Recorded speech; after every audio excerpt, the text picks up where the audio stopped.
pribadinya di belakang. Ikuti Tuhan Yesus, ku tetap bergerak dapat ikutnya. Ikuti Tuhan Yesus, yang kemana juga Tuhan ikutnya.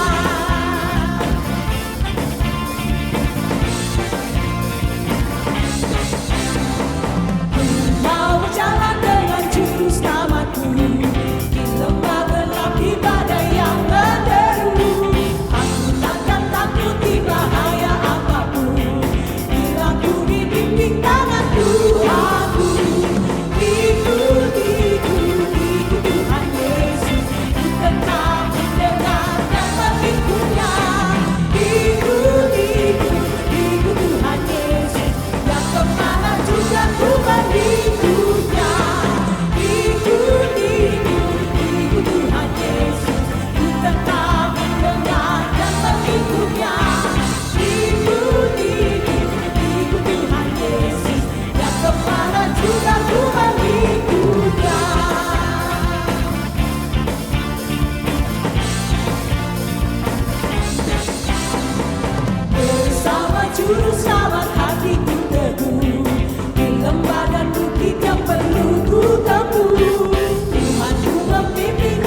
pelindung yang teguh.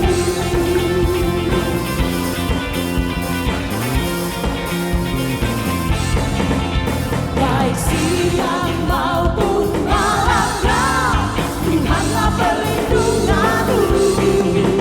Niscaya takutku lenyap, Tuhanlah perlindunganku. Ya Yesus gunung batu di dunia, di dunia, di dunia. Ya Yesus gunung batu di dunia, tempat berlindung yang teguh. Ya Yesus gunung batu di dunia, di dunia, di dunia. Ya Yesus gunung batu di dunia, tempat berlindung yang teguh. Mari semua kita bertepuk tangan bagi Tuhan. Biar badai menyerang, kita tetap kuat. Dan biar badai menyerang, Tuhanlah perlindunganku. Padanya kau tetap tegak, Tuhanlah perlindungan. Ya Yesus, ya Yesus gunung batu di dunia, di dunia, di dunia. Ya Yesus gunung batu di dunia, tempat berlindung yang teguh. Ya Yesus gunung batu di dunia, di dunia, di dunia. Ya Yesus gunung batu di dunia, tempat berlindung yang teguh.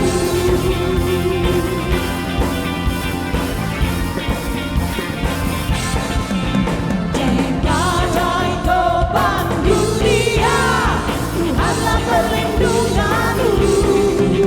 Kendati goncang semesta, Tuhanlah perlindungan. Di badai topan dunia, Tuhanlah perlindunganku. Kendati goncang semesta, Tuhanlah perlindunganku. Ya Yesus gunung batu di dunia, di dunia, di dunia.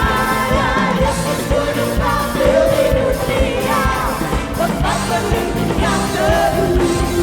Ya Yesus gunung batu di dunia, di dunia, di dunia.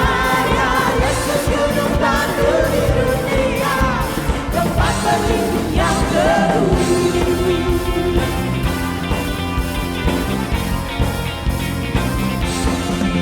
Baik siang maupun malamnya, Tuhanlah perlindunganku.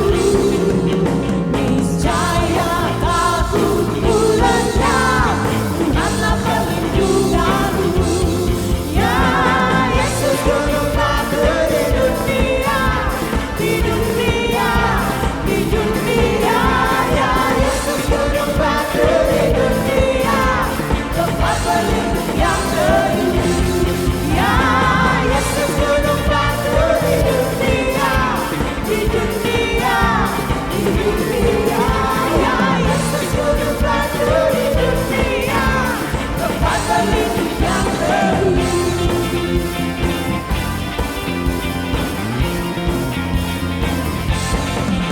Dan biar badai menyerang, Tuhanlah perlindunganku.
Salam sejahtera bagi kita semua umat Tuhan Gereja Sitri Pemulihan Kupang.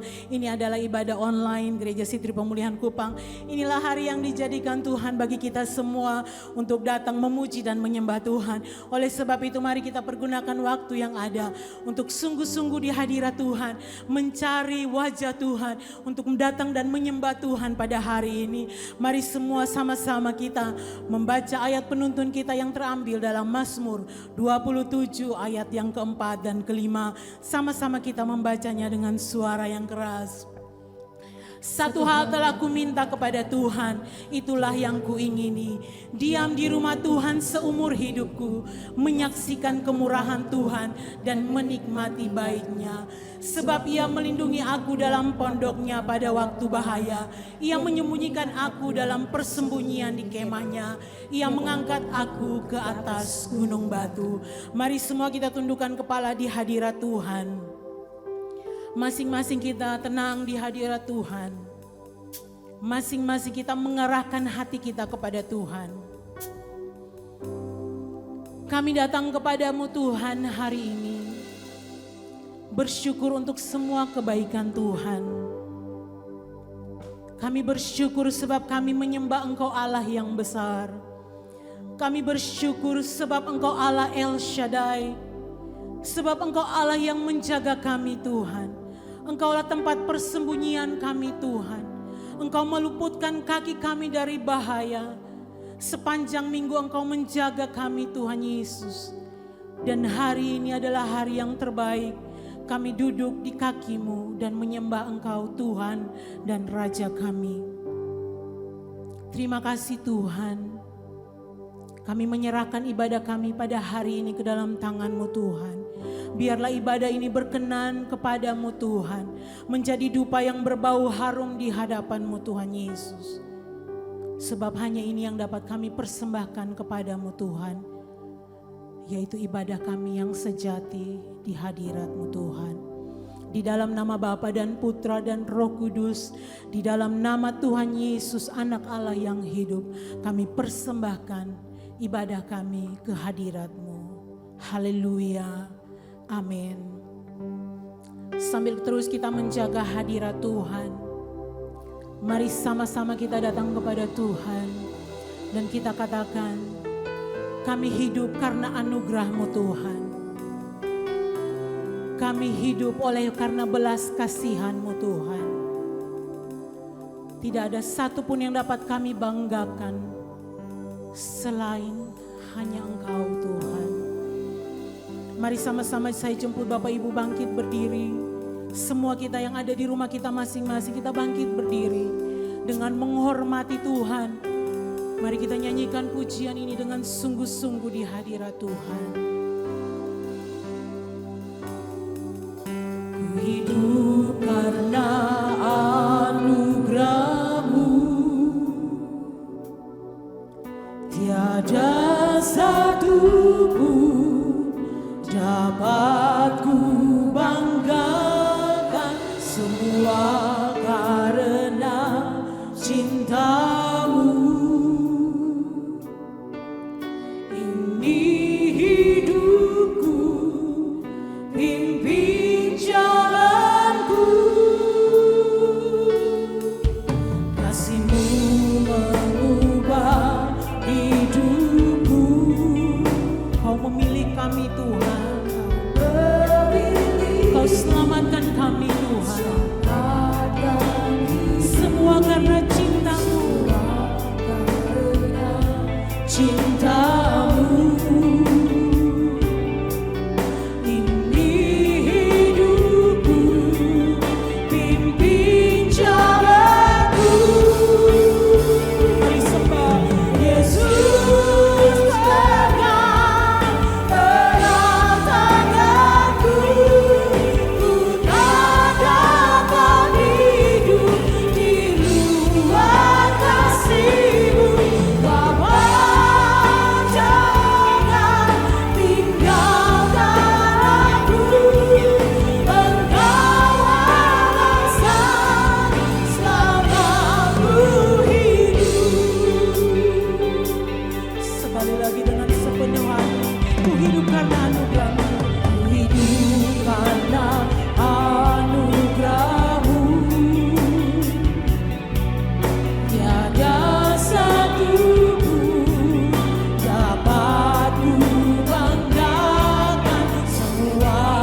bagi kita semua yang ada di rumah.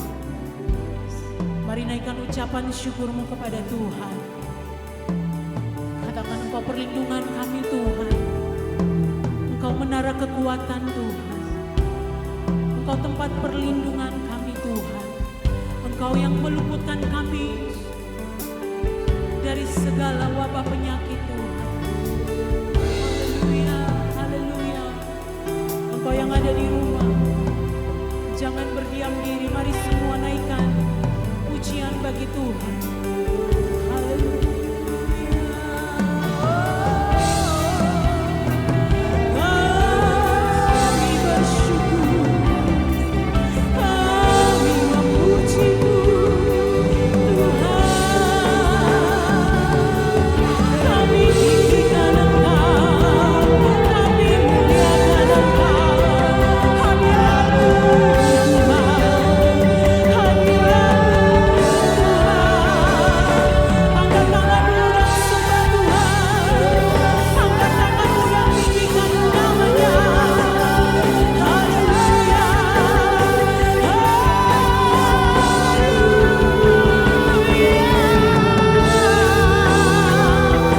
terima kasih Tuhan. Kami berseru kepada-Mu, memanggil nama-Mu, selama Kau sadarkan kami. Yesus pegang erat tanganku, ku tak dapat hidup di luar kasih-Mu.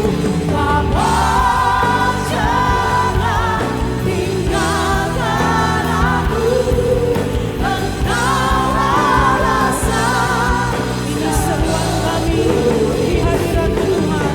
Yesus pegang erat tanganku, ku tak dapat hidup di luar kasih-Mu. Bapa, jangan tinggalkan aku, Engkau alasan selamaku hidup. Yesus pegang erat tanganku, ku tak dapat hidup di luar kasih-Mu. Bapa, jangan tinggalkan aku, Engkau alasan selama. Mari dengan lembut di hadirat Tuhan. Yesus pegang erat tanganku, ku tak dapat hidup di luar kasih-Mu. Bapa, jangan tinggalkan aku, Engkau alasan. Jadikan pujian ini doa kita di hadirat Tuhan. Yesus, Yesus, angkat tanganmu dan berseru kepada Tuhan. Pegang tangan kami Tuhan. Kami tak dapat hidup tanpa Engkau. Bapa, jangan tinggalkan aku, Engkau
ada di rumah silakan duduk kembali dan kita akan mempersiapkan persembahan kita. Saya jemput Kak Ian akan datang ke depan berdoa untuk persembahan kita yang pertama.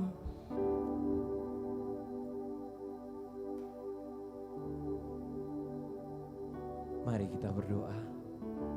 Engkau alasan kami hidup ya Tuhan. Kami memuji dan memuliakan Engkau Tuhan. Kami menyerahkan setiap pujian dan penyembahan kami kepada Engkau Tuhan. Kami kembalikan setiap hormat kemuliaan hanya kepada Engkau ya Tuhan Yesus. Engkaulah anak Allah yang bertatah di atas setiap pujian dan penyembahan kami. Di saat ini ya Tuhan kami beribadah.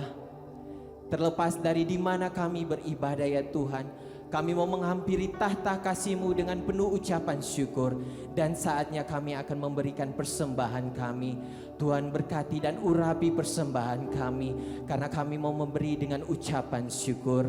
Begitu baik ya Tuhan setiap kasih-Mu dan pertolongan-Mu di dalam kehidupan kami.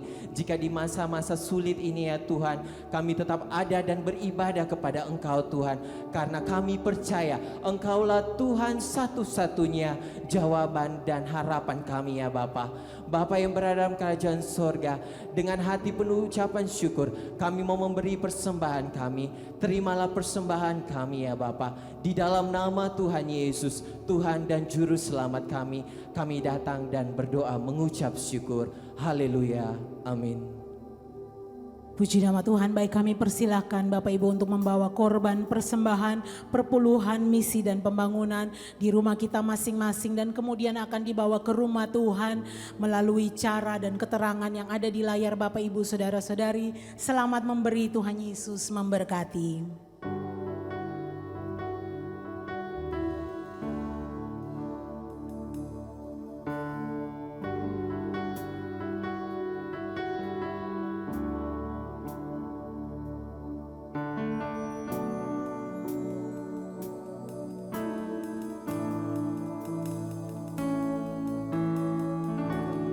Kuatkanlah hatimu,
masih sanggup Tuhan. Engkau pasti sanggup. Tidak ada rencanamu yang gagal. Kalau Engkau berkehendak sesuatu jadi, itu pasti terjadi. Terima kasih Bapa. Kami bersyukur. Kami berterima kasih buat Allah yang masih tetap setia memegang tangan kami sampai pada saat ini. Engkau tidak pernah melepaskan kami, Engkau tidak pernah meninggalkan kami. Pujian dan penyembahan sudah naik kepadamu Tuhan, saatnya Engkau bicara bagi kami Tuhan. Bapa di sorga, di dalam nama Tuhan Yesus pengurapan-Mu turun atas firman-Mu. Biarlah firman ini memerdekakan, firman ini memulihkan, firman ini memberkati dan menguatkan semua umat-Mu yang mendengarkan kebenaran firman-Mu dimanapun mereka berada. Kami percaya kuasa kebenaran dan kuasa kekuatan firman-Mu sanggup memulihkan dan memberkati kami semua. Kami siap dengar firman Allah. Bicara bagi kami ya Tuhan. Di dalam nama Tuhan Yesus Kristus kami berdoa. Yang percaya berkata, amin. Tetap berdiri Bapak Ibu Saudara-saudara yang ada di rumah. Kita buka Alkitab kita Lukas pasal 24 ayat yang ke-13 sampai ayat yang ke-35. Namun kita hanya akan membaca ayat 13 sampai ayat yang ke-27. Kalau Bapak Ibu sudah dapat di rumah masing-masing, mari kita membaca bersama-sama. 1, 2, 3. Pada hari itu juga 2 orang dari murid-murid Yesus pergi ke sebuah kampung bernama Emmaus yang terletak kira-kira 7 mil jauhnya dari Yerusalem. Dan mereka bercakap-cakap tentang segala sesuatu yang telah terjadi. Ayat 15, ketika mereka sedang bercakap-cakap dan bertukar pikiran, datanglah Yesus sendiri mendekati mereka, lalu berjalan bersama-sama dengan mereka. 16, tetapi ada sesuatu yang menghalangi mata mereka, sehingga mereka tidak dapat mengenal Dia. Yesus berkata kepada mereka, apakah yang kamu percakapkan sementara kamu berjalan? Maka berhentilah mereka dengan muka muram. Seorang dari mereka namanya Kleopas menjawabnya, adakah engkau satu-satunya orang asing di Yerusalem yang tidak tahu apa yang terjadi di situ pada hari-hari belakangan ini? Katanya kepada mereka, apakah itu? Jawab mereka, apa yang terjadi dengan Yesus orang Nazaret? Dia adalah seorang nabi yang berkuasa dalam pekerjaan dan perkataan di hadapan Allah dan di depan seluruh bangsa kami. Tetapi imam-imam kepala dan pemimpin-pemimpin kami telah menyerahkan dia untuk dihukum mati dan mereka telah menyalibkannya. Padahal kami dahulu mengharapkan bahwa dialah yang datang untuk membebaskan bangsa Israel. Tetapi sementara itu telah lewat 3 hari sejak semuanya itu terjadi. Ayat 22. Tetapi beberapa perempuan dari kalangan kami telah mengejutkan kami. Pagi-pagi buta mereka telah pergi ke kubur dan tidak menemukan mayatnya. Lalu mereka datang dengan berita bahwa telah kelihatan kepada mereka malaikat-malaikat yang mengatakan bahwa ia hidup. 24. Dan beberapa teman kami telah pergi ke kubur itu dan mendapati bahwa memang benar yang dikatakan perempuan-perempuan itu, tetapi dia tidak mereka lihat. 25. Lalu ia berkata kepada mereka, hai kamu orang bodoh, betapa lambannya hatimu sehingga kamu tidak percaya segala sesuatu yang telah dikatakan para nabi. Bukankah Mesias harus menderita semuanya itu untuk masuk ke dalam kemuliaannya? Lalu ia menjelaskan kepada mereka apa yang tertulis tentang dia dalam seluruh kitab suci, mulai dari kitab-kitab Musa dan segala kitab nabi-nabi. Puji Tuhan. Silakan duduk Bapak Ibu Saudara. Salam Bapak Ibu Saudara-saudara yang ada di rumah. Puji Tuhan, pembacaan firman Allah sudah kita dengar, sudah kita bacakan bersama. dari Lukas 24 ayat 13 sampai ayat yang ke-27. Namun pembahasan kita akan sampai kepada ayat yang ke-35. Baik Bapak Ibu Saudara, tema yang akan saya angkat pada hari ini, menang atas kekecewaan.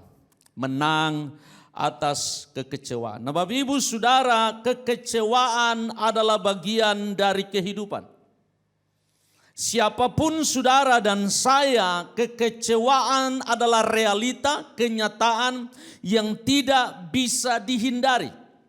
Waktu engkau belajar mulai mengharapkan sesuatu, bersiap-siaplah sebab kekecewaan bisa menjadi sebuah kenyataan yang berdiri di hadapan saudara. Apa itu kecewa? Kecewa adalah kesedihan yang diakibatkan dari ekspektasi atau harapan yang tidak terpenuhi. Kecewa adalah kesedihan yang diakibatkan dari ekspektasi atau harapan yang tidak terpenuhi. Persoalannya adalah kalau kecewa dibiarkan, maka dia akan mengakibatkan apa yang disebut putus asa. Dan waktu seseorang putus asa, dia kehilangan semangat, dia kehilangan harapan untuk mencoba melakukan sesuatu. Makanya kecewa itu mematikan, makanya kecewa tidak bisa dianggap remeh. Nah saya bawa Bapak Ibu Saudara belajar dari dua orang murid Yesus yang sedang bergumul dengan kekecewaan. Apa yang menyebabkan mereka kecewa? Bagaimana mereka menang atas kekecewaan? Mari kita belajar bersama-sama. Lukas 24 ayat 13 berkata, ayat 13 sampai ayat yang ke-17. Pada hari itu juga, hari apa? Hari di mana Yesus bangkit. Pada hari itu juga Alkitab berkata, pada hari itu juga Alkitab berkata, dua orang murid-murid Yesus pergi ke sebuah kampung yang bernama Emmaus. Nah Bapak Ibu Saudara, Emmaus dijelaskan oleh Lukas terletak kira-kira 7 mil jauhnya dari Yerusalem, sekitar 11 kilometer. Nah kita berkata waktu mereka sedang berjalan ke Emmaus dan mereka sedang bercakap-cakap tentang segala sesuatu yang telah terjadi. Ketika mereka sedang bercakap-cakap ayat 15, bertukar pikiran, datanglah Yesus sendiri mendekati mereka lalu berjalan bersama-sama dengan mereka. 16, tetapi ada sesuatu yang menghalangi mata mereka sehingga mereka tidak dapat mengenal dia. 17, Yesus berkata kepada mereka, apakah yang kamu percakapkan sementara kamu berjalan? Maka berhentilah mereka dengan muka muram. Tanda kekecewaan yang pertama yang saya ingin saudara perhatikan, waktu seseorang kecewa, dia meninggalkan atau membelakangi apa yang dahulu dia peluk dan dia banggakan. Waktu seseorang kecewa, dia memilih meninggalkan dan membelakangi apa yang dahulu dia peluk dan dia banggakan. Alkitab berkata, hari itu juga, hari apa? Hari di mana Yesus bangkit. Hari di mana Yesus bangkit di hari Minggu pagi itu, Bapak Ibu Saudara, kita tidak tahu jam berapa, tapi pada hari itu juga Alkitab berkata, dua orang murid Yesus yang pasti mereka bukan bagian dari 12 murid, sebab salah satu bernama Kleopas. Saudara dan saya tahu bahwa 12 murid tidak ada yang bernama Kleopas. Kemungkinan mereka ada dalam lingkaran murid-murid Yesus yang disebut 70 murid. Kita tidak tahu. Tapi Alkitab berkata bahwa kedua orang ini memilih meninggalkan Yerusalem pergi ke Emmaus. Nah saya ingin bawa saudara belajar sesuatu. Setiap kali nama tempat disebutkan di dalam Alkitab, selalu ada maknanya. Tidak semua nama di dalam Alkitab punya makna, tapi ada banyak nama tempat di dalam Alkitab punya makna. Saya bawa Bapak Ibu Saudara ke belakang di Kejadian 28. Suatu saat waktu Yakub sedang berlari dari kejaran kakaknya, dia tiba di satu tempat yang bernama Luz. Luz artinya tempat penyembahan berhala.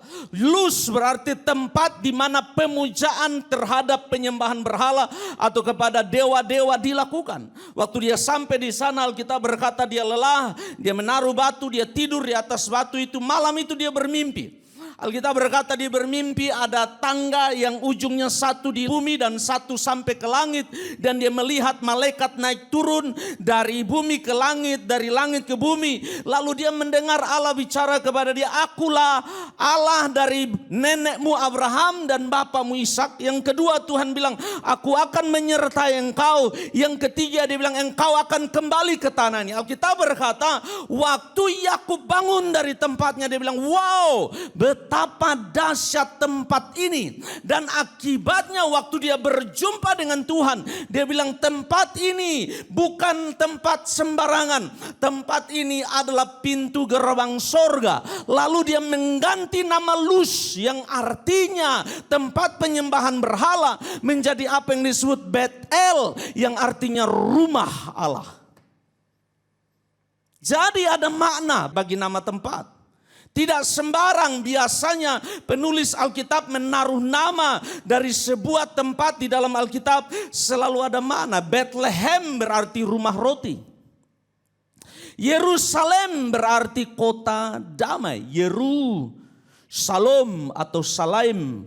Yerusalem artinya kota damai. Apa arti Emmaus? Emmaus adalah tempat sumber air panas, tempat bermata air panas, tempat di mana orang pergi ke sana dan rileks, mendapatkan tempat yang membuat mereka bisa santai berendam di air panas. Emmaus sedang menawarkan pelarian.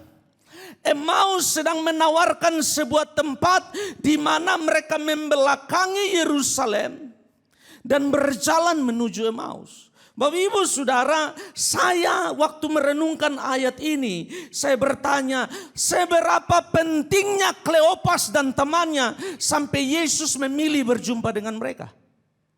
Karena Yesus tahu bahwa mereka sedang membelakangi sesuatu yang mereka percaya sebelumnya.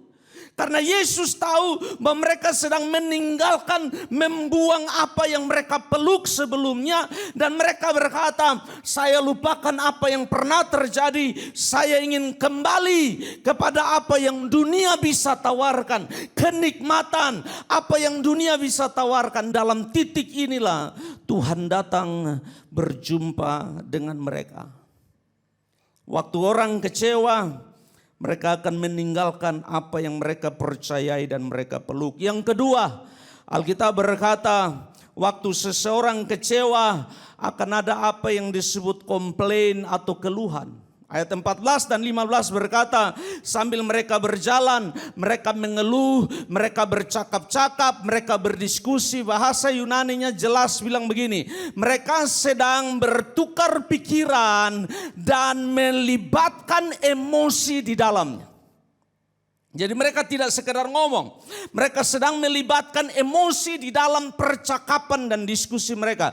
Apa topik percakapan mereka? Alkitab bilang dengan jelas, mereka membicarakan apa yang sedang atau sudah terjadi. Yaitu bagaimana Yesus ditangkap, bagaimana Yesus disalibkan, yang nanti waktu Yesus tanya mereka jelaskan. Yang ketiga, bentuk dari kekecewaan yang terjadi, tanda-tanda dari kekecewaan adalah ekspresi muka yang muram.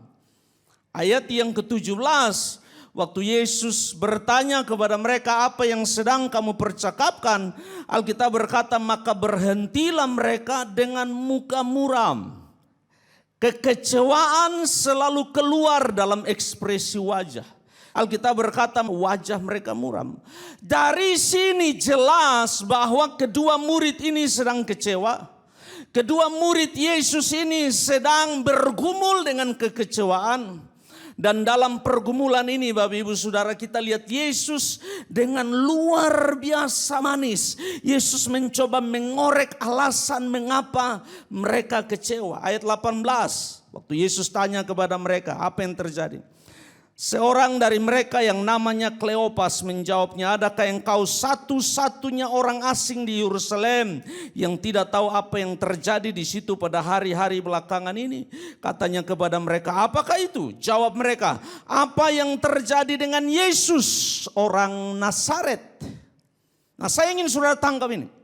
Waktu mereka bilang apa yang terjadi dengan Yesus orang Nazaret, mereka akan menjelaskan Yesus orang Nazaret yang mana. Oleh karena itu waktu mereka bilang Yesus orang Nazaret, sebenarnya kalau saudara mau, Yesus orang Nazaret titik dua. Yang pertama, dia adalah seorang nabi. Yesus orang Nazaret yang mana? Yang kedua, dia berkuasa dalam pekerjaan dan perkataan. Yang ketiga, dia tidak hanya berkuasa dalam pekerjaan dan perkataan di hadapan manusia, tapi juga di hadapan Allah. Alkitab berkata. Jadi mereka bilang begini, apakah engkau satu-satunya orang asing yang tidak tahu apa yang terjadi? Yesus orang Nazaret, dia berkuasa, dia sanggup, dia luar biasa, dia seorang nabi. Dan dia berkuasa dalam segala perkataannya dan pekerjaannya. Ayat 20, tetapi mereka kecewa. Kenyataan berbeda dengan pengharapan. Tetapi imam-imam kepala dan pemimpin-pemimpin kami telah menyerahkan. Yang pertama. Yang kedua, dia telah dihukum mati. Yang ketiga, dia telah disalibkan. Mereka bilang, kami sedang mengharapkan dia menjadi Yesus orang Nazaret yang luar biasa. Seorang nabi yang luar biasa. Seseorang yang berkuasa dalam pekerjaan dan perkataannya.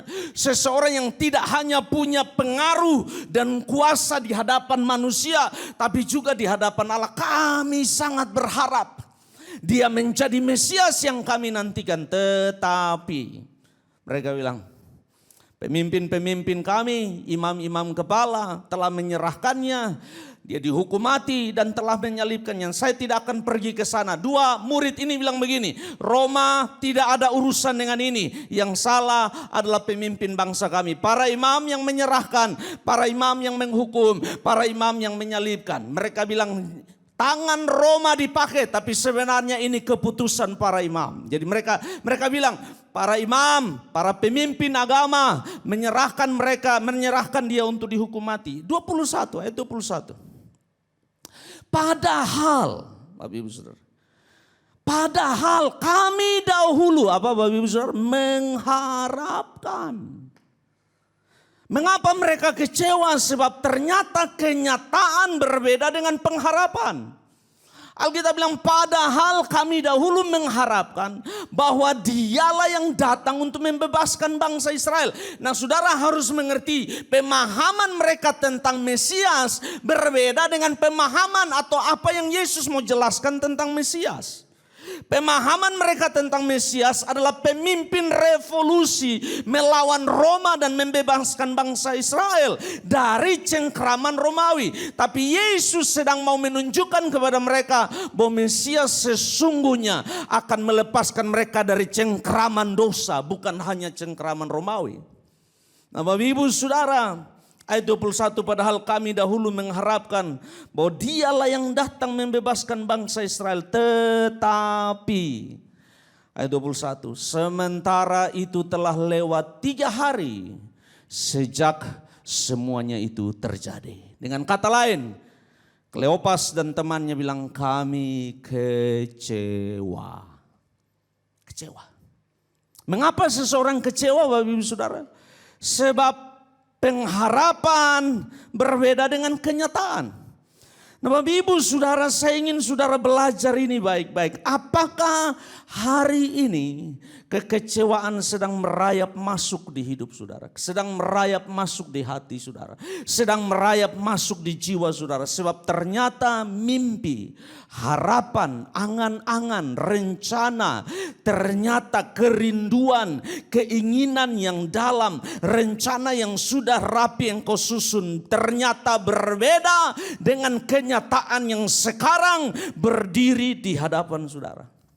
Apalagi di musim yang sedang terjadi sekarang, saya jamin ada banyak orang kecewa. Tetapi Bapak Ibu Saudara, saya berdoa supaya engkau bisa menyikapi kecewa dengan berhati-hati. Sebab ada orang yang kecewa dan tidak bisa menghandle kecewa.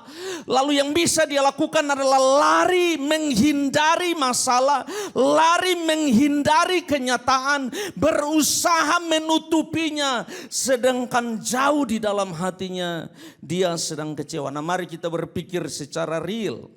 Tidak mungkin semua keinginan kita dipenuhi. Tidak mungkin. Yang namanya hidup di dunia ada rencana, ada keinginan yang tidak terkabulkan. Oleh karena itu Bapak Ibu Saudara, waktu itu terjadi belajar dewasa, belajar memahaminya, belajar memeluknya, belajar menghadapinya dengan percaya bahwa Allah sedang melakukan sesuatu yang jauh lebih baik dari yang saudara sedang pikirkan dan rencanakan. Tapi itu dibutuhkan iman yang luar biasa. Waktu seseorang kecewa, dia biasanya berjalan menuju arah yang berlawanan dari apa yang pernah dia percaya. Waktu seseorang kecewa, biasanya dia membawa dirinya kepada hal-hal yang destruktif atau merusak. Pernahkah saudara mendengar waktu seseorang ada dalam satu masalah yang dia tahu itu dosa, dan waktu ditanya, kenapa engkau judi? Dia bilang, saya kecewa. Mengapa engkau mabuk? Dia bilang, saya kecewa. Mengapa engkau melakukan dosa ini? Sebab saya kecewa. Bapak Ibu Saudara, kalau kecewa tidak bisa dinavigasi, kekecewaan akan membawa saudara ke lingkaran yang mengikat saudara dan menghancurkan hidup saudara. Kenapa? Sebab waktu kecewa saudara mencari pelampiasan. Nah, berhati-hati, jangan berlarut-larut dalam kekecewaan. Sebab saudara dan saya tahu dari pembacaan ini, kita tahu sesuatu sedang terjadi. Tapi Kleopas dan temannya tidak tahu apa yang sedang terjadi. Dari sini memberi pengharapan kepada kita bahwa di balik sesuatu yang kita tidak tahu, Allah sebenarnya sedang bekerja. Saudara hanya perlu percaya bahwa dia sedang bekerja. Amin. Nah, Bapak Ibu Saudara, mengapa mereka kecewa? Yang pertama, kenyataan tidak sesuai dengan apa yang mereka harapkan. Yang kedua, mengapa mereka kecewa? Janji dan bukti tidak sejalan. Ayat 21 bagian B. Ayat 21, tetapi sementara itu telah lewat 3 hari sejak semuanya itu terjadi. Mereka bilang Yesus ditangkap, Yesus disalibkan, Yesus mati sudah 3 hari. Ayat 22 Alkitab berkata, tetapi beberapa perempuan dari kalangan kami telah mengejutkan kami. Pagi-pagi buta mereka pergi ke kubur. Jadi Kleopas dan temannya mulai cerita dengan semangat kepada Yesus. Kami tiba-tiba kaget di hari Minggu pagi. Sebab ada perempuan-perempuan di kalangan kami yang pergi pagi-pagi ke kubur itu. Dan mereka dapati kubur itu kosong. Wow, mulai ada pengharapan, mulai ada sesuatu yang menjanjikan. Ayat 23, dan tidak menemukan mayatnya. Lalu mereka datang dengan berita bahwa telah kelihatan kepada mereka malaikat-malaikat yang mengatakan bahwa ia hidup. Yang pertama, bukti kubur kosong. Yang kedua, ada janji dari malaikat. Nah, Bapak Ibu Saudara, sampai di sini saya mau bilang dulu, Bapak Ibu Saudara, kita mimpi saja, kadang kita percaya, mimpi saja. Betul toh? Saudara tidur lalu mimpi sesuatu, saudara bangun langsung, mau dapat apa ya? Mau dapat apa ya? Ini malaikat yang bicara. Saya mau kasih, saudara dengar baik-baik, ini malaikat yang bicara kepada mereka. Kubur kosong dan malaikat bilang dia hidup. Toh itu tidak bisa membuat mereka percaya. Saya tidak bisa mengerti sampai di titik ini. Kita kalau mimpi saja, mimpi jalan-jalan orang kasih doi 1000 begitu, mimpi-mimpi ini. Saudara bangun sepanjang hari, saudara pasti lihat siapa yang mau kasih doi ini hari. Siapa yang mau kasih doi. Karena saudara mimpi saja saudara bisa percaya. Nah, ini Yesus memakai malaikat. Dan waktu perempuan pergi kubur kosong, saudara tahu ceritanya. Alkitab bilang waktu mereka cari-cari, malaikat bilang mengapa cari dia yang hidup di tempat orang mati. Saudara tahu ceritanya kan? Lalu mereka pulang dan lapor kepada murid-murid. Kami melihat pergi ke kubur itu kosong. Dan ada malaikat. Nah, saya ingin saudara lihat begini. Tidak satu malaikat. Sebab kata yang dipakai adalah malaikat-malaikat. Kita tidak tahu berapa banyak. Saya tidak tahu. Nanti kita ketemu Kleopas, kita tanya itu hari berapa. berapa banyak malaikat. Kita tidak tahu berapa banyak malaikat. Tapi Alkitab berkata bahwa ada banyak malaikat, ada malaikat-malaikat. Dan malaikat-malaikat itu disuruh oleh Allah hanya kasih tahu berita. Ia hidup. Bukti yang pertama, kubur kosong. Bukti yang kedua, ada janji, dia hidup. Saudara lihat ayat yang ke-24. Dan beberapa teman kami telah pergi ke kubur itu. Jadi tidak puas dengan laporan perempuan-perempuan, tidak puas dengan mendengar bahwa malaikat kasih tahu bahwa Yesus sudah hidup. Alkitab berkata beberapa teman kami, saudara tahu dari Injil-Injil lain, dua orang ini adalah Petrus dan Yohanes. Mereka berdua lari cepat-cepat pergi ke kubur Yesus. Mereka telah pergi ke kubur itu dan mendapati bahwa memang benar yang dikatakan perempuan-perempuan itu. Memang benar kubur itu kosong. Tapi sudah lihat akhir dari kalimat itu. Tetapi dia tidak mereka lihat. Kecewa. Bapak Ibu Saudara, kalau seseorang sudah kecewa, tidak peduli seberapa banyak bukti dan janji yang kau beri kepada dia, dia memilih tidak percaya. Waktu seseorang sudah terlanjur kecewa, sudah terlanjur terluka, sudah terlanjur tidak mau memeluk apa yang pernah dia banggakan sebelumnya, tidak peduli seberapa banyak bukti berdiri di depannya, dia memilih tidak percaya. Alkitab berkata mereka lapor kepada Yesus. Yesus, perempuan kasih kaget kami, mereka datang mengejutkan kami, kubur kosong. Yang kedua, mereka bilang tidak hanya bilang kubur kosong, malaikat bicara kepada mereka bahwa Yesus hidup. Yang ketiga, kami punya teman, dua orang pergi cek, memang kubur itu kosong, tetapi kami tidak lihat dia. Saudara, apa yang mereka sedang bilang? Mereka bilang bukti dan janji tidak sejalan. Janji bahwa dia hidup, tapi buktinya dia tidak ada. Dan karena dia tidak ada, kami kecewa. Bapak Ibu Saudara. Kadang janji dan bukti di hidup kita membingungkan. Tuhan menjanji memberkati kita. Tuhan menjanji buka jalan. Tuhan menjanji memberkati, Tuhan berjanji untuk memberikan hal-hal yang besar, namun kenyataan di depan kita, kita bergumul, kita punya banyak masalah, kita bergumul dengan kehidupan, sedang kita pegang janji Yesus bahwa dia sedang buat sesuatu yang besar. Di titik inilah engkau harus terus berpegang teguh kepada Yesus Tuhan saudara, bahwa dia yang berjanji pasti dia menepati. Amin. Nah, menarik Bapak Ibu Saudara,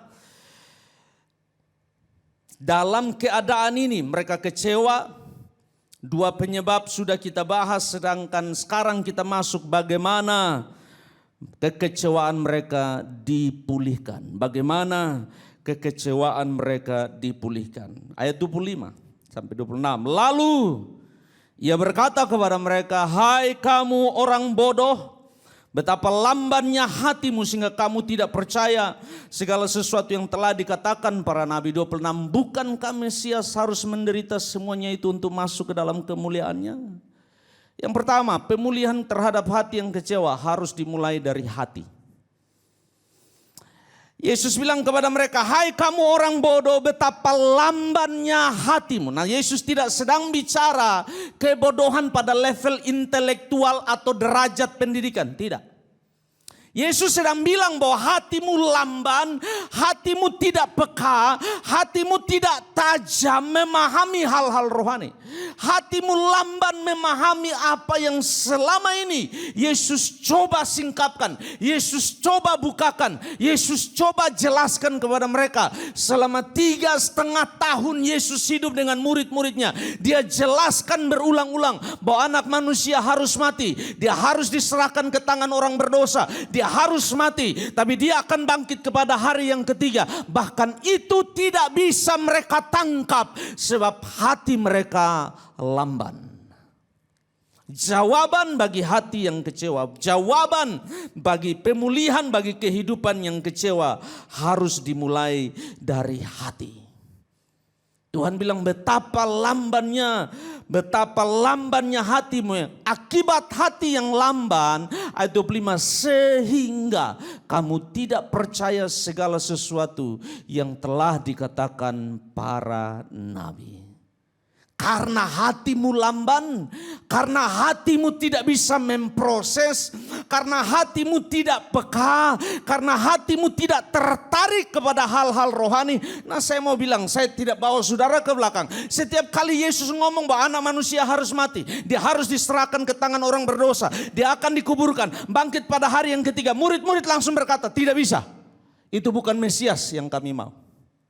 Akibatnya adalah mereka tidak bisa memahami apa yang Yesus mau sampaikan.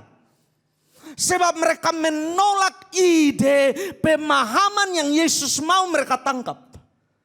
Waktu hati saudara tidak bisa menerima, tidak terbuka, tidak tertarik kepada hal-hal rohani yang Yesus mau kerjakan, yang Yesus mau lakukan.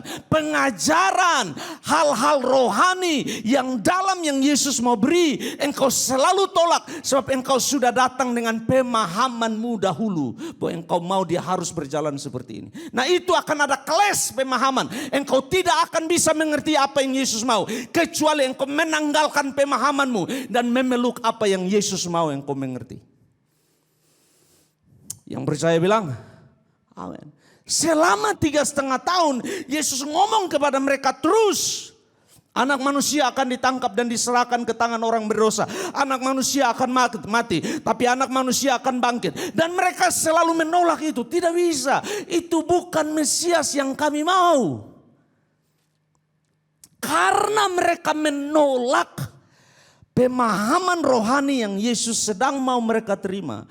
Akibatnya mereka lamban, tidak mengerti waktu sesuatu terjadi. Sebab hati mereka tidak dapat memahaminya.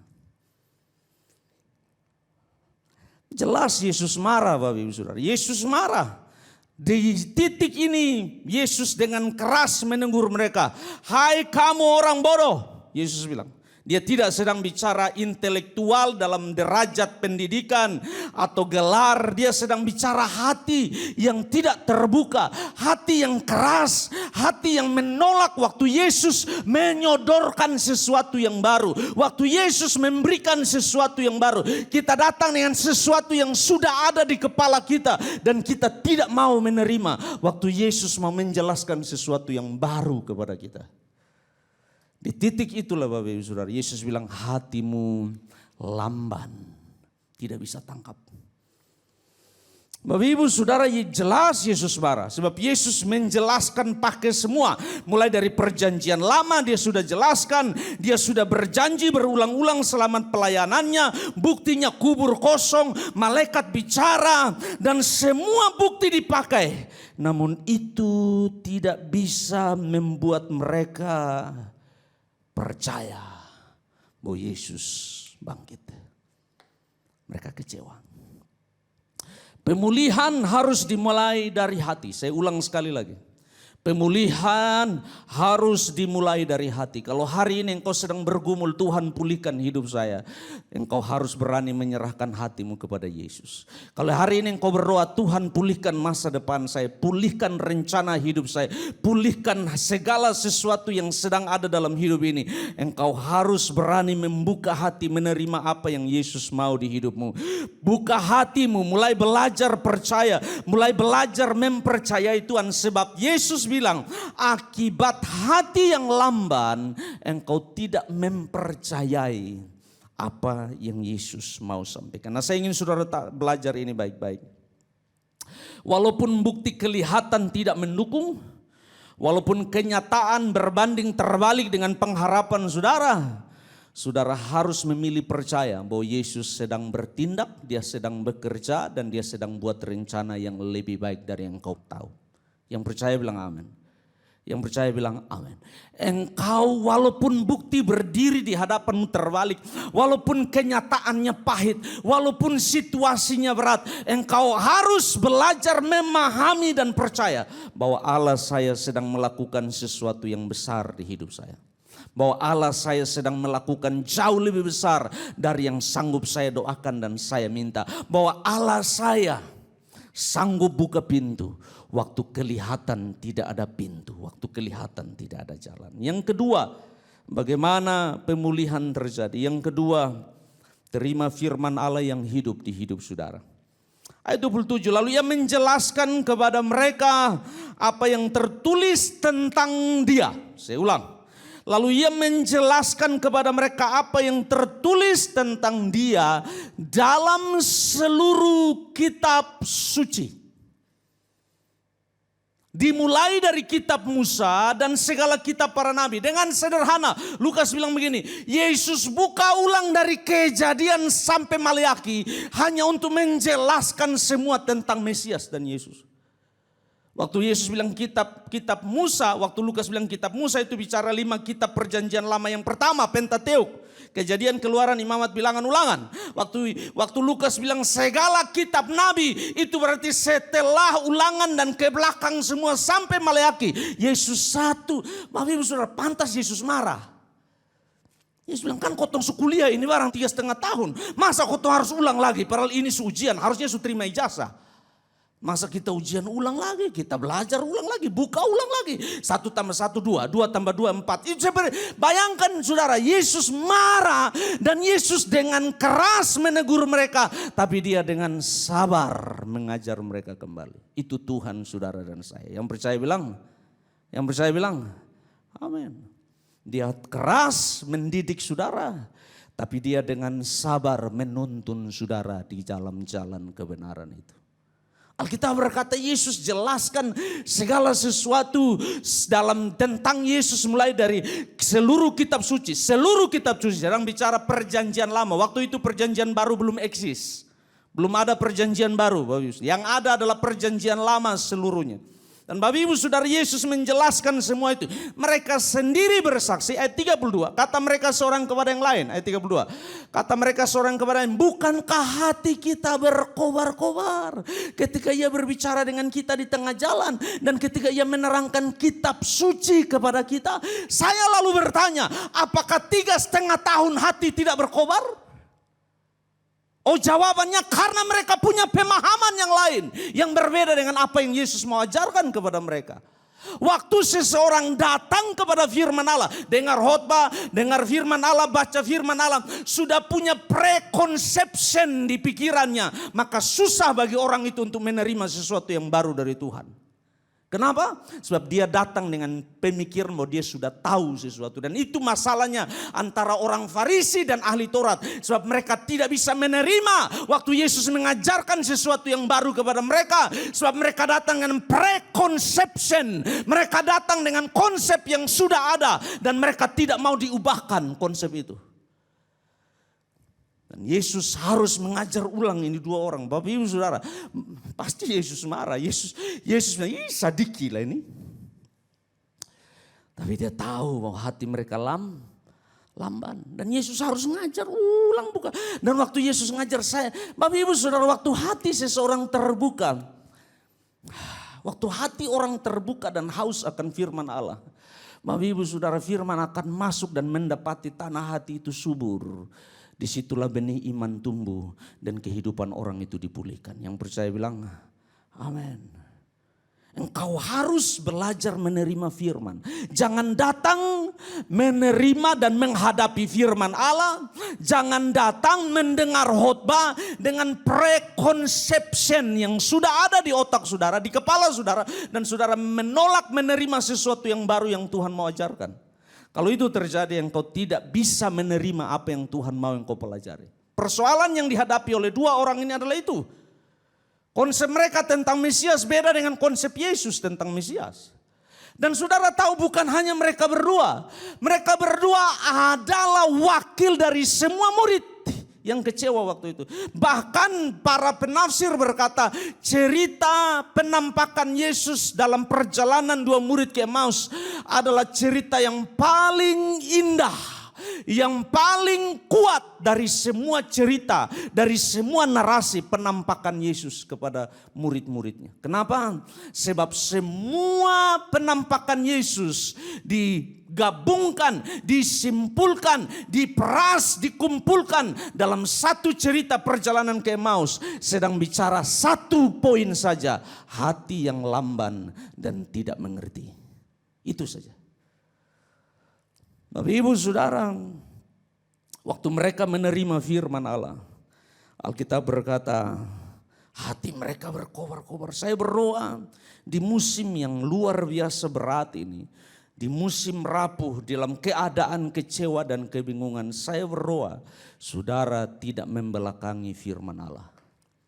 Terus baca firman Allah, buka hatimu bagi firman Allah, renungkan firman Allah, peluk firman Allah, terima firman Allah, terima pemahaman yang baru, pencerahan yang baru, hal-hal rohani yang Tuhan mau engkau terima. Buka hatimu, makanya Alkitab berkata firman-Mu adalah pelita bagi kakiku dan sulu bagi jalanku. Firman Tuhan memberikan penerangan, pada saat yang sama firman Tuhan memberi direction, memberi arah kemana saudara harus melangkah di musim yang berat. Firman. Yang ketiga, bagaimana menerima pemulihan. Yang ketiga, Alkitab berkata ayat 33, lalu bangunlah mereka dan terus kembali ke Yerusalem. Di situ mereka mendapati ke-11 murid itu. Mereka sedang berkumpul bersama-sama dengan teman-teman mereka. Kata mereka itu, sesungguhnya Tuhan telah bangkit dan telah menampakkan diri kepada Simon. Yang ketiga yang saudara harus lakukan jika saudara ingin mengalami pemulihan dalam kekecewaan saudara. Ingat baik-baik, firman tanpa tindakan nol, iman tanpa perbuatan nol. Waktu engkau sudah dipulihkan hatimu, waktu engkau sudah percaya firman, harus diikuti dengan tindakan. Alkitab berkata, mereka bangun dan terus kembali ke Yerusalem. Perjalanan ke Emmaus langsung kembali pulang ke Yerusalem. Perjalanan yang ingin membelakangi hadirat Allah, kota Allah, persekutuan dengan Allah, ibadah, sedang bicara hal-hal yang indah, hadirat Allah dan persekutuan dengan Allah kembali dipulihkan waktu mereka mendengar firman, waktu hati mereka dipulihkan. Alkitab berkata mereka kembali pulang ke Yerusalem. Bapak Ibu Saudara, tidak hanya cukup saudara dengar firman, tidak hanya cukup hati dipulihkan. Engkau harus melakukan yang ketiga, bangun dari keadaanmu di mana engkau berada dan pulang ke Yerusalem. Itu yang terjadi dengan anak yang terhilang. Alkitab berkata waktu anak yang terhilang sadar akan keadaannya, dia bangun dan dia pulang ke rumah bapaknya. Bapak Ibu Saudara, kesadaran saja tidak cukup. Jamahan Tuhan di hati saudara saja tidak cukup. Firman Tuhan saja tidak cukup. Engkau harus bangkit dari keadaan keterpurukanmu, dari keadaan kecewa, pahit, dari keadaan yang sedang terjadi di hidupmu. Bangun dan buat sesuatu, sebab Allah sedang mau memulihkan hidupmu. Kalau itu bicara pengampunan, setelah engkau sudah dengar firman mengampuni, bangun dan ampuni seseorang, berdamai dengan seseorang. Kalau engkau sudah dengar firman tentang ibadah, mari bangun ibadah saudara. Engkau sudah dengar firman bahwa ada kuasa dalam kebangkitan Kristus, mari percaya bahwa dalam kebangkitan Yesus ada kuasa yang mampu mengubah hidup saya dan masa depan saya. Amin. Bangun dan bertindak. Bangun dan pulang ke Yerusalem. Sedang bicara ibadah, persekutuan, pendamaian dengan Allah, pengampunan di dalam Kristus. Kembali ke Yerusalem. Yang keempat, bagaimana supaya seseorang menerima pemulihan. Kata mereka ayat 34, kata mereka waktu mereka tiba di Yerusalem, sesungguhnya Tuhan telah bangkit dan telah menampakkan diri kepada Simon. Lalu kedua orang itu pun menceritakan apa yang terjadi di tengah jalan dan bagaimana mereka mengenal dia pada waktu ia memecah-mecahkan roti. Yang keempat, Waktu engkau bangun dari keadaanmu, engkau harus menjadi saksi Kristus di lingkungan di mana Tuhan membawa saudara. Alkitab berkata mereka bersaksi. Nah, saya ingin saudara tangkap ini.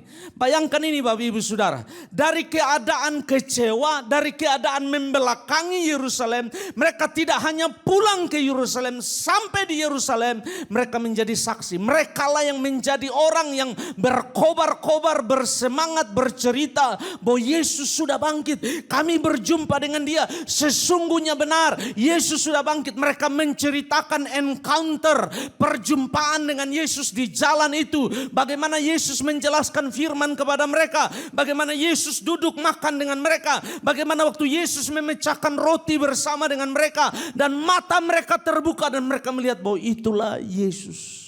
Bapak Ibu Saudara, setelah Tuhan bawa saudara keluar dari lingkaran kekecewaan, engkau tidak bisa tinggal diam. Engkau harus menyaksikannya kepada orang lain yang sedang ada dalam lingkaran kekecewaan itu. Yang percaya bilang amin. Pergi dan bawa pesan pemulihan kepada mereka. Sampaikan kepada mereka. Jadi saksi bagi mereka. Jadi saksi dan sampaikan bagaimana Allah memulihkan hidupmu.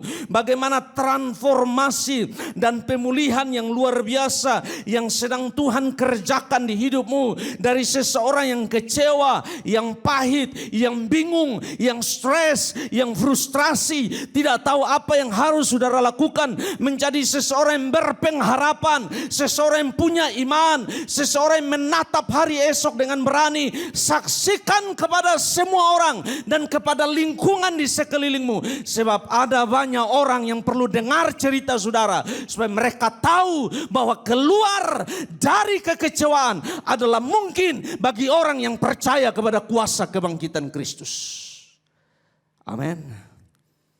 Ceritakan, saksikan kepada semua orang. Alkitab berkata mereka bersaksi, mereka bicara, mereka sampaikan itu. Mereka mulai menjadi orang yang bersemangat. Kalau saudara belajar matematika, saudara tahu ada garis seperti tambah, lalu ada nol sebelah kanan positif, sebelah kiri negatif kan. Saudara bayangkan dengan saya, tidak ada papan tulis. Tapi saudara tahu bahwa nol itu bicara Yerusalem, mereka negatif sedang bicara Emmaus. Mereka tidak hanya pulang ke nol, ke Yerusalem. Mereka mulai bersaksi, mereka masuk ke area plus. Mereka buat sesuatu, mereka buat sesuatu, mereka buat sesuatu. Tidak hanya cukup pulang ke Yerusalem. Engkau harus jadi saksi bagi dia.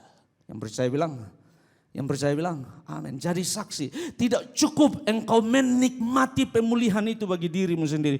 Ada banyak orang yang belum dengar Yesus. Ada banyak orang yang sedang terikat. Ada banyak orang yang sedang kecewa. Ada banyak orang yang sedang pahit. Jadi saksi bagi mereka. Bapak Ibu Saudara, sebelum Yesus terangkat ke sorga, dia bilang kepada murid-muridnya, pergilah ke seluruh dunia, beritakan Injil. Mulai dari Yerusalem, Yudea, Samaria, dan sampai ke ujung bumi. Saya percaya inilah waktunya sekarang. Injil diberitakan sampai ke ujung bumi.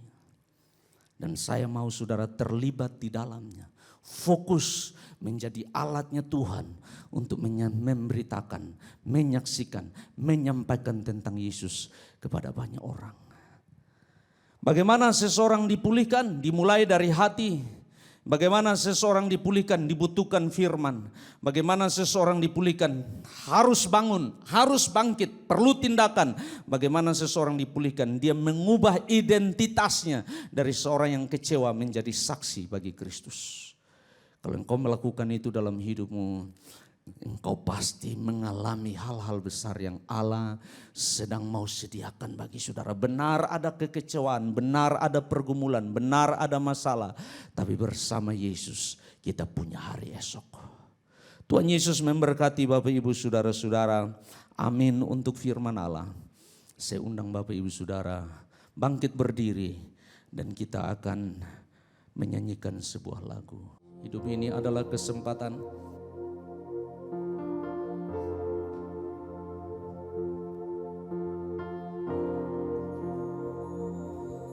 Hidup ini adalah kesempatan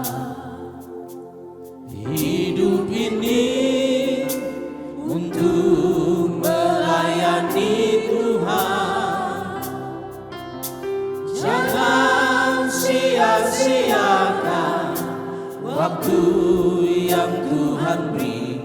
Hidup ini harus jadi berkah. Hidup ini adalah kesempatan. Hidup ini untuk melayani Tuhan. Jangan sia-siakan waktu yang Tuhan beri. Hidup ini harus jadi berkah. Oh Tuhan, pakailah hidupku selagi Aku masih kuat. Haleluya. Bila saatnya nanti ku tak berdaya lagi, hidup ini sudah jadi berkah. Mari angkat tanganmu. Oh Tuhan, pakailah hidupku selagi aku masih kuat. Bila saatnya nanti ku tak berdaya lagi, hidup ini sudah jadi berkah. Oh Tuhan, pakailah hidupku selagi aku masih kuat. Bila saatnya nanti ku tak berdaya lagi, hidup ini sudah jadi berkah. Oh Tuhan, pakailah hidupku selagi aku masih kuat. Bila saatnya nanti ku tak berdaya lagi, hidup ini sudah jadi berkah. Haleluya. Bila saatnya nanti ku tak berdaya lagi, hidup ini sudah jadi berkah. Bila saatnya nanti ku tak berdaya lagi, hidup ini sudah jadi berkah. Tutup mata saudara, Bapak Ibu yang ada di rumah. Renungkan kebenaran firman Allah. Tuhan sedang menaruh sebuah kesempatan besar di tangan saudara untuk keluar dari kekecewaan, keluar dari air mata, keluar dari kepahitan, keluar dari pergumulanmu, sebab Dia mau pakai hidupmu jadi saksi bagi Dia.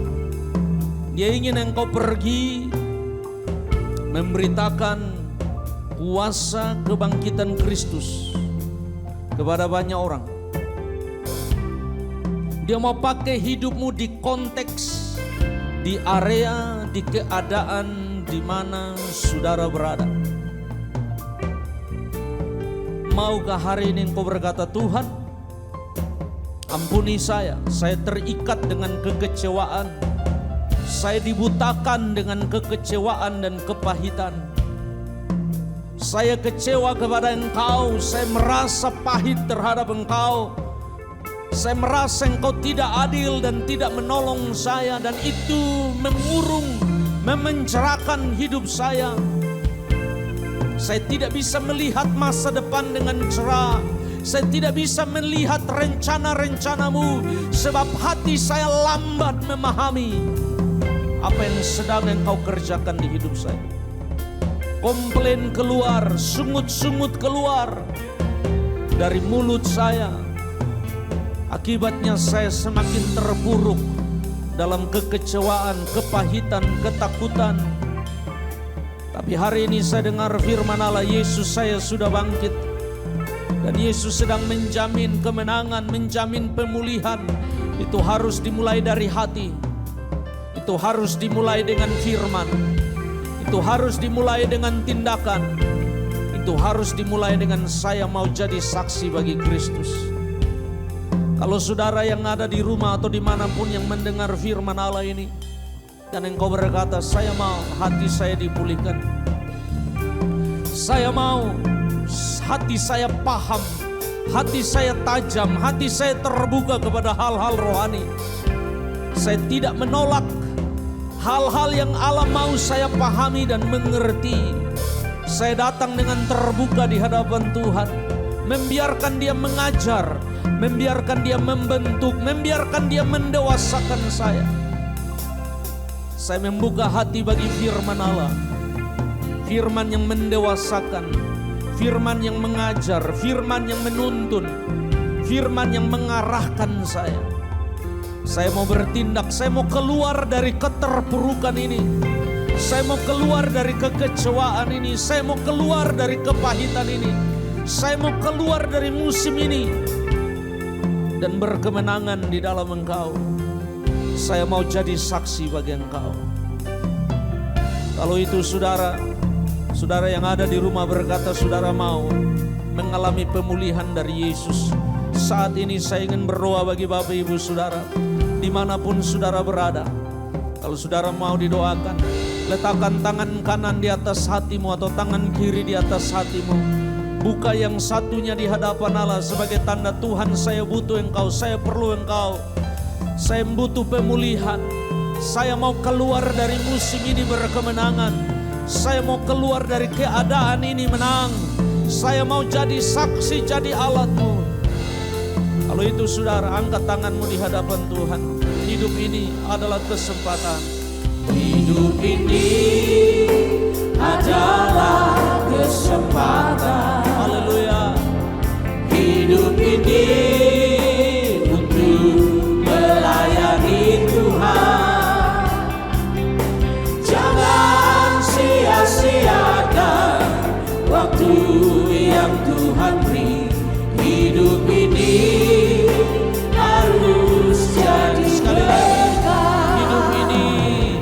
hidup ini adalah kesempatan. Hidup ini untuk melayani Tuhan.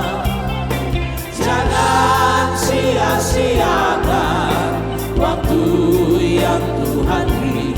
Hidup ini harus jadi mari angkat tanganmu kepada Tuhan. Oh Tuhan, oh Tuhan, pakailah hidupku selagi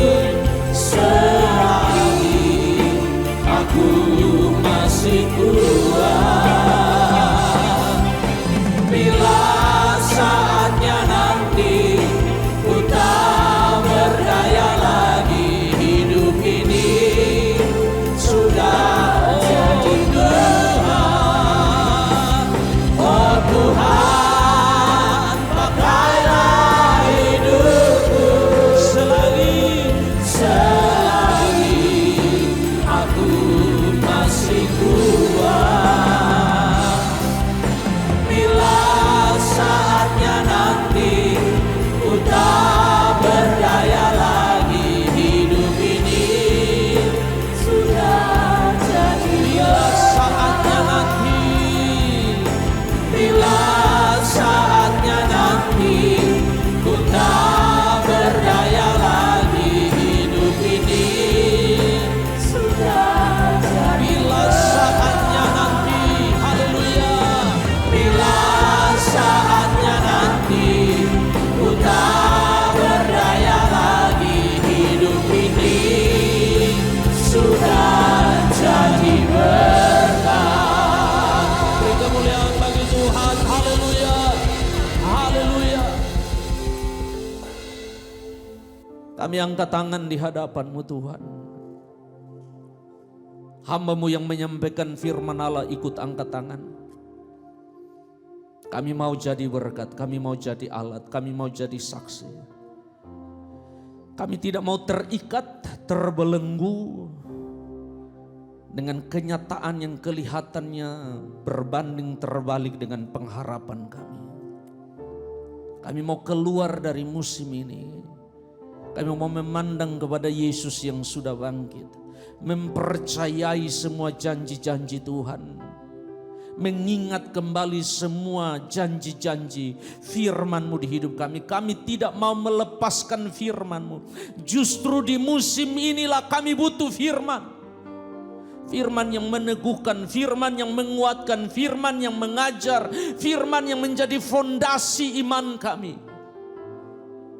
Sehingga kami tidak goyah, kami tidak mundur, kami tidak pahit, kami tidak kecewa, kami tidak membelakangi Tuhan, kami tidak menghujat Tuhan dalam musim yang berat ini. Sebaliknya kami mau berkata, saya akan keluar dari musim ini dan berkemenangan. Saya mau jadi saksi, saya mau jadi alat Tuhan, saya mau bangun pulang ke Yerusalem, pulang ke rumah Allah, pulang ke tempat kota damai, bersekutu dengan Allah, menikmati baitnya, mengalami pemulihan di dalam Dia, dan dipakai oleh Tuhan. Menjadi saksinya, menjadi alatnya, dimanapun Ia meletakkan, menaruh dan membawa hidup saya. Semua tangan yang terangkat Tuhan, ingatkan kami bahwa kadang kenyataan tidak sesuai dengan ekspektasi kami, tapi Allah kami sedang melakukan sesuatu yang tidak kami lihat. Namun iman kami harus percaya bahwa segala sesuatu baik adanya. Engkau sedang merendah, Engkau sedang buat sesuatu yang indah dan luar biasa bagi kami. Terima kasih Bapa di sorga buat firman Allah, buat setiap hati, buat setiap kehidupan yang terbuka kepadamu. Di dalam nama Yesus, pemulihan terjadi bagi kami. Mulai hari ini kami akan menatap masa depan, jadi saksi, jadi alat Tuhan selagi kami masih hidup dan masih kuat. Saatnya Tuhan kami akan melayani Engkau dengan korban persembahan kami. Harta kekayaan, uang, sumber-sumber yang Engkau percayakan di tangan kami datang dari Engkau. Kami mau beri persembahan kami dari hati yang mengasihi, mencintai, menghormati Engkau. Dan ya biarlah persembahan ini menjadi ibadah yang berkenan kepadamu. Berkati korban persembahan kami Tuhan. Kami beri dari hati yang mengasihi Engkau. Di dalam nama Tuhan Yesus Kristus kami berdoa. Yang percaya berkata, amin. Baik Bapak Ibu, silakan duduk kembali. Bapak Ibu dipersilakan untuk membawa korban persembahan di rumah masing-masing dan kemudian akan dibawa ke rumah Tuhan Gereja Sitri Pemulihan Kupang. Selamat memberi, Tuhan Yesus memberkati.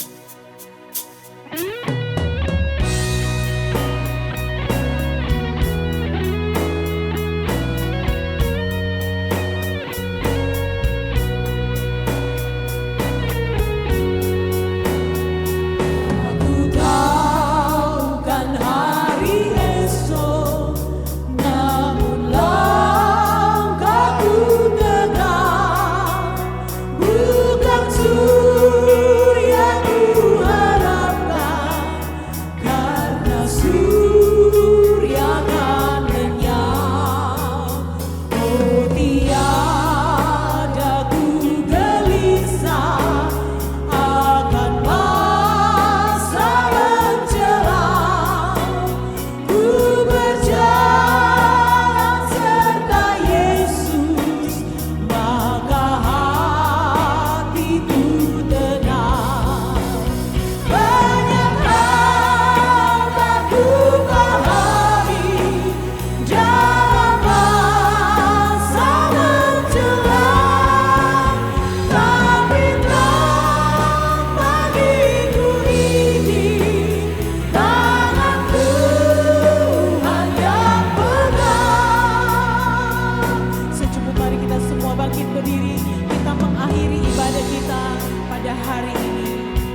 Benar Tuhan, banyak hal tidak kami mengerti, banyak hal kami tidak tahu.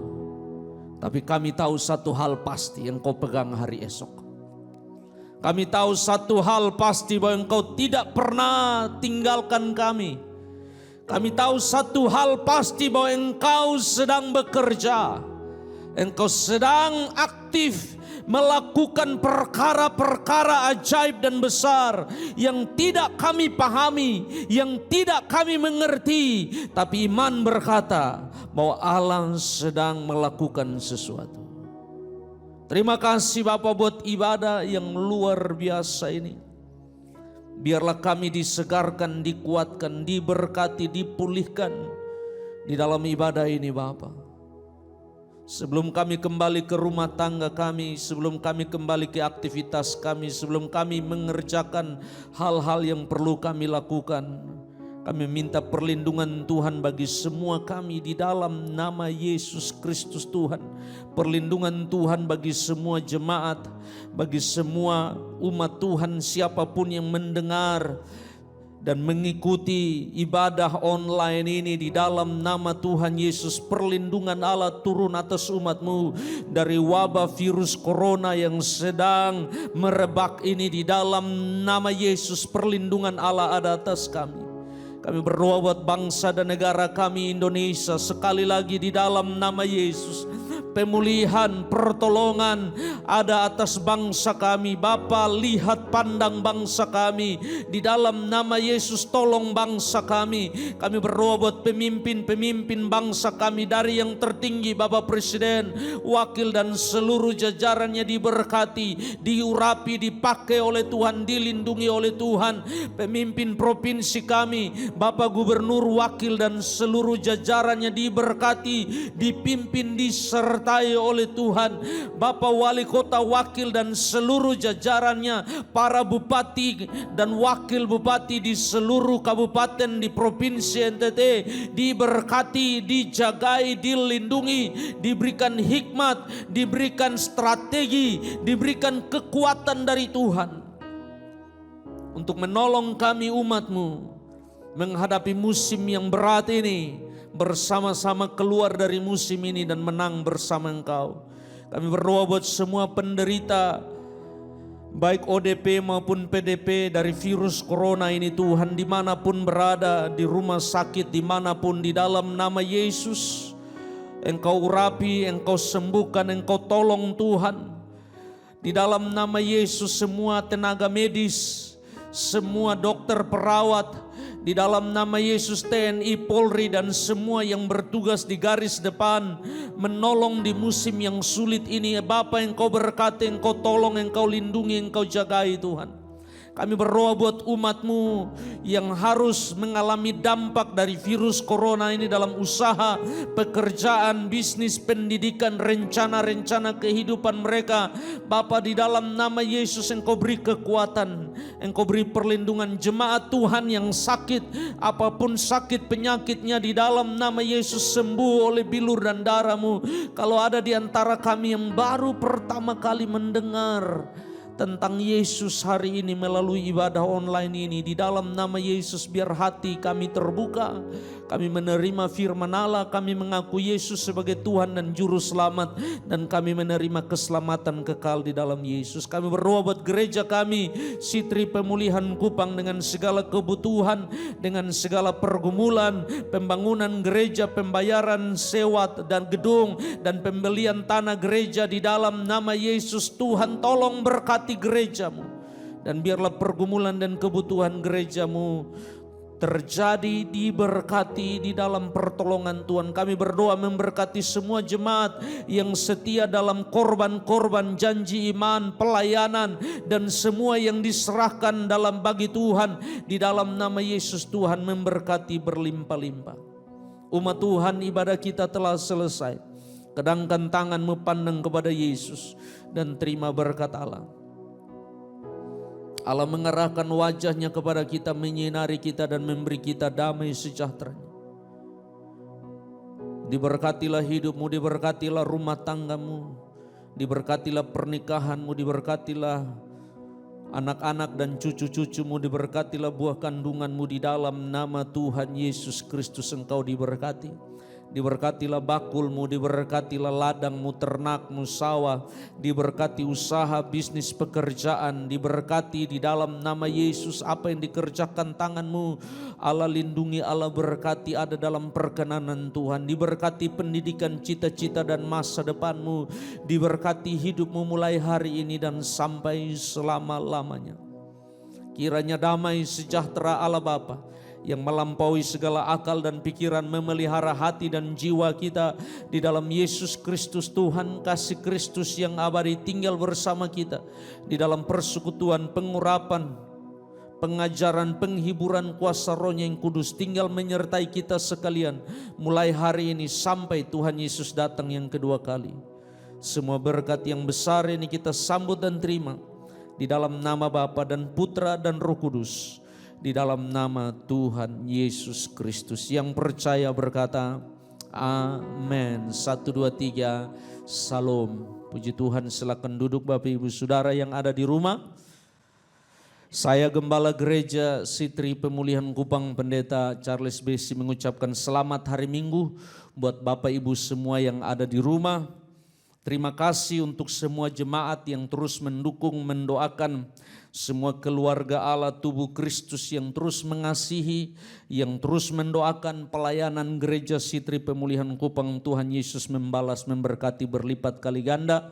Doa kami Gembala bagi semua jemaat, semua simpatisan, semua keluarga Allah dijagai dan dilindungi oleh Tuhan.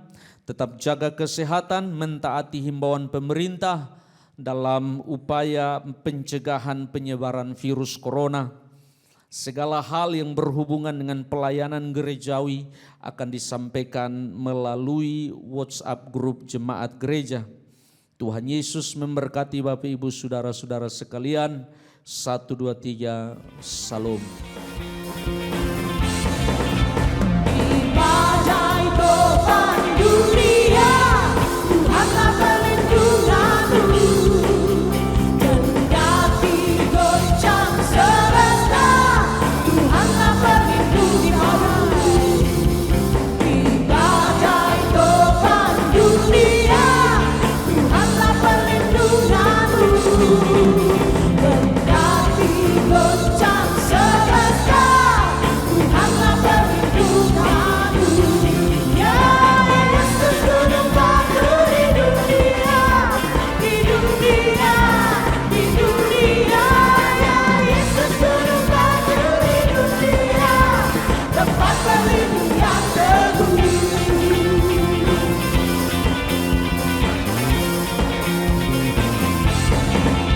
Baik siang maupun malamnya, Tuhanlah perlindunganmu. Niscaya tak kunjung lenyap, Tuhanlah perlindunganmu. Ya Yesus gunung batu di dunia, di dunia, di dunia. Ya Yesus gunung batu di dunia, tempat berlindung yang teguh. Ya Yesus gunung batu di dunia, di dunia, di dunia. Ya Yesus gunung batu di dunia, tempat berlindung yang teguh. Mari semua kita bertepuk tangan bagi Tuhan. Biar badai menyerang kita tetap kuat. Dan biar badai menyerang, Tuhanlah perlindunganmu. Padanya kau tetap kekal, Tuhanlah perlindungan. Ya Yesus, ya Yesus gunung batu di dunia, di dunia, di dunia. Ya Yesus gunung batu di dunia, tempat berlindung.